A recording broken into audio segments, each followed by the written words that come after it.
The Steam family just got bigger, with Valve announcing a trio of innovative devices that are sure to be the beginning of awesome things to come from the platform. While Steam's presence on PCs and the Steam Deck have done well to make it a formidable presence in modern gaming, we believe that this new move could be a path to creating a gaming ecosystem that could work very well for its players. But why is that? What do these new devices bring to the table that their competitors don't? How do they integrate with your existing Steam account and devices? And are they worth your hard-earned cash? Well, join us as we take a look at the Steam Frame, Steam Machine, and the new and improved Steam Controller. Prepare for some great surprises from Valve and perhaps gain some insight into whether these gizmos are worthy of a purchase. The Steam Frame, your Steam library in virtual reality. Let's go ahead and begin with the Steam Frame. This standalone VR headset is literally a PC and is a cool addition to the Steam lineup, bringing VR capabilities to the platform and taking the fight to the likes of MetaQuest 3 and PSVR2. Its list of innovations are quite intriguing thanks to their implications. But let's start with the obvious. This one's packing a Snapdragon 8 Gen 3 ARM64 4nm mobile chipset alongside 16GB unified LPDDR5X RAM memory and 256GB/1TB as of expandable storage options.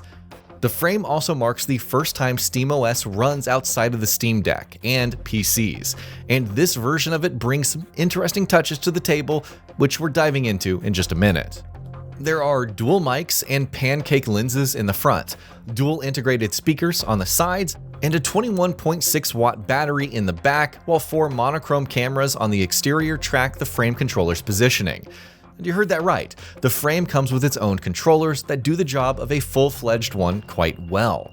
They're also equipped with TMR thumbsticks, which reduce the likelihood of stick drift and dead zones while being more power efficient than Hall effect ones.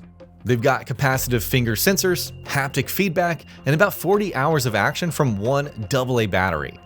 You could also hook the frame up to your Steam controller if you so desire.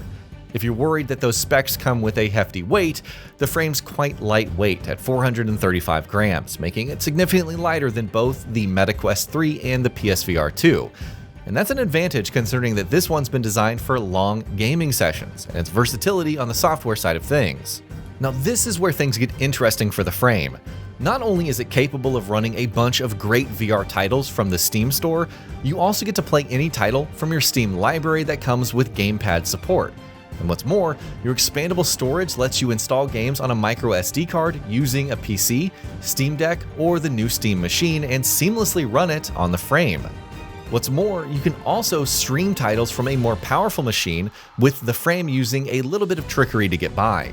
It's a technique called foveated streaming, and to keep things simple, it's the frame's way of ensuring that you get a brilliant picture by focusing the bulk of its resources towards the frame that you're looking at while rendering other frames in the background, ready to pop up into your view should you look their way. So how does this new headset compare against the likes of MetaQuest 3 and PlayStation VR 2?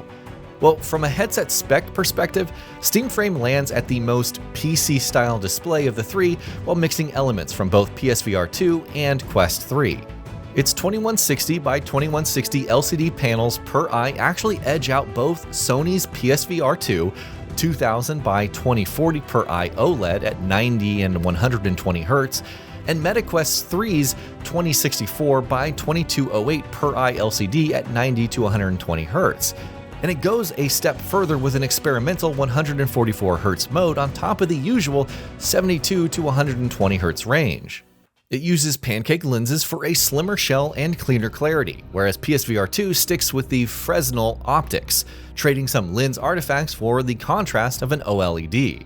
Steam Frame and PSVR 2 share a key high-end feature Quest 3 lacks: built-in eye tracking for foveated rendering and streaming via their IR cameras. Quest 3 hits back on the mixed reality side, with high-resolution RGB cameras, while both Steam Frame and the PSVR 2 only offer monochrome pass-through feeds from their outward-facing tracking cameras. However, the Frame takes the lead in some departments: 4 external mono cameras plus 2 eye tracking cameras, IR support for low light tracking, and a front expansion port that can take extra high-speed cameras or a PCIe Gen 4 module. With all of this going for it, the Steam frame is sure to take the fight to its competition and perhaps even surge ahead in the process, and maybe the Steam Machine could be a part of that success. The Steam Machine, a capable console spec device. The Steam Machine is 6 times faster than the Steam Deck and is Valve's answer to the PS5 and Xbox Series X and S, bringing a very practical form factor to the space while remaining uncompromising on its specs. So how did the machine pull that off? Well, the answer lies in its design. In contrast to the PS5's imposing design, the Steam Machine prefers to keep things classy. It's essentially a 6-inch cube that acts as a gaming PC for your living room, letting you enjoy your Steam library with FSR-enabled 60 FPS gameplay that targets 4K resolution at 60 FPS. And interestingly, its design was built around the heat that its attractive spec sheet produced, and the cube's final dimensions were decided based on optimal cooling. With a 140mm fan and suitably placed inlets allowing for some solid heat dissipation, Valve does deserve a pat on the back for its subtle yet attractive design for the Steam Machine. But those components aren't aiming for subtlety at all. There's a semi-custom 6-core Zen 4 CPU plus 16GB DDR5 plus 8GB GDDR6 VRAM, a semi-custom AMD RDNA 3 GPU with 28 CUs, and 512GB/2TB of built-in storage, depending on the model that you select. There's also a micro SD slot that allows you to seamlessly transfer games across your devices. Keeping in mind that this one's meant to be used with a TV, there are multiple input options with supported DisplayPort 1.4 and HDMI 2.0 compatibility, Ethernet connectivity, a 10GB per second USB-C port, and 4 USB-A ports.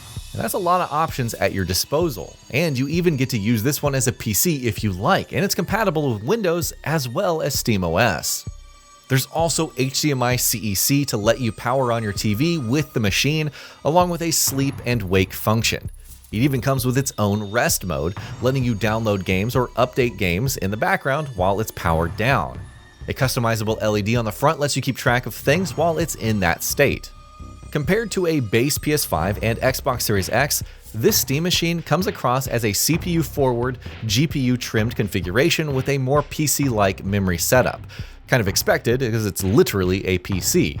On the GPU side, 28 RDNA 3 compute units at a 2.4 GHz sustained clock leave it behind the PS5 and especially the Series X in sheer shader muscle, so you'd expect it to favor 1440p or slightly reduced settings versus their typical 4K ambitions unless it leans hard on modern upscalers. The memory design, 16GB of DDR5 system RAM plus 8GB of dedicated GDDR6 VRAM, also shifts priorities. It's excellent for multitasking, but that fixed budget may become a tighter bottleneck than the console's unified 16GB GDDR6 pool as games keep ramping up technological demands. On the CPU side, its 6-core, 12-thread Zen 4 processor running up to 4.8 GHz should comfortably outclass the console's older 8-core Zen 2 chips in per-core performance and responsiveness, even if they still have the edge in total core counts for workloads. When you think of the machine as a device working in tandem with your deck or frame, it's easy to see how switching to Steam from another platform can be an avenue to having your entire library of games at your fingertips no matter where you are or how you like to enjoy them. And speaking of enjoying your games, the new Steam controller might have something of interest to you. The Steam controller, a new touch on an old design. The folks over at Valve clearly have not given up on the original Steam controller, but have been diligent in ensuring that their new take balances the original design with modern sensibilities. The result is a controller that looks quite capable and brings a very unique touch to its design. With traditional thumbsticks placed atop the original controller's dual touchpads, the Steam controller certainly stands out. The touchpads are now ever so slightly inclined inward, a design choice that's intended to support long-term use. Like the frame controller, the thumbsticks come with magnetic TMR sensors, while there are 4 rear buttons, a feature that the Steam controller's competitors restrict to their Pro versions. There are dual high-fidelity motors taking care of the controller's haptics, while Valve has decided to make this one an appealing option for players who like to use their gyroscopes. GripSense, the Steam controller's onboard software, activates its gyroscopes based on how you're holding your controller, making for a very seamless transition between your use of buttons and the gyro. While it remains to be seen if the Steam controller can dethrone the DualSense in this generation of gaming hardware, the fact that it now exists is certainly a sign of good things to come for those of you who like the option of a versatile gamepad in addition to your keyboard and mouse setups. Its included dongle makes charging it a breeze, while also allowing it to connect with up to 4 other controllers, with low latency for some great multiplayer fun. And with 35 hours of battery life on a full charge, you're going to get into the thick of it for a while. And if you're worried about losing your dongle, well, have no fear as it clips to the back of the controller. They really did kind of think of everything. From a head-to-head perspective with Sony's DualSense and Microsoft's Xbox Series X and S controllers, the new Steam controller is much more of a precision or PC input device than a traditional gamepad. With 4 LRA haptic motors split between its twin trackpads and the grips, it can deliver more feedback than the Xbox's classic rumble, and it can rival the DualSense's advanced haptics, though Sony still has the unique edge of adaptive triggers for variable resistance. The capacitive GripSense are the real differentiators, enabling mouse-like aiming and finger detection that neither console controllers really matches, which is kind of a given to be fair. On the connectivity side, the low-latency 2.4 GHz puck with about 4 milliseconds polling, plus Bluetooth and USB-C tethering, puts it right in line with, or may be a tad ahead of the PS5 and Xbox controllers' Bluetooth plus USB-C options, while the 8.39 watt-hour built-in battery rated for 35 plus hours, if true in practical situations, is simply outstanding. A new triple threat. This new step from Valve could be a welcome disruption to the gaming hardware space, forcing Sony and Microsoft to up their game as we approach a new generation of consoles in the coming years. The frame and machine are certainly powerful devices that bring a sort of utility that's perfect for Steam users. But what about the rest? Can these beasts be enough to capture some ground from some well-established, equally capable consoles? And what does 2026 hold for Steam and its rivals? What will they be priced? What will availability be like? Time will answer those questions, but in the meantime, it's time to wait with bated breath for a trio that's sure to bring a lot of smiles to those who decide to pick them up. As things stand today, the Steam frame, machine, and the new controller are a welcome step in the right direction for the platform, and are capable devices with excellent value propositions for existing users while being enticing enough to catch the eye of those on other platforms. And that'll be about it for this one. If you guys like what we're doing at GamingBolt, please consider subscribing to our channel, and I'll see you guys on the next video.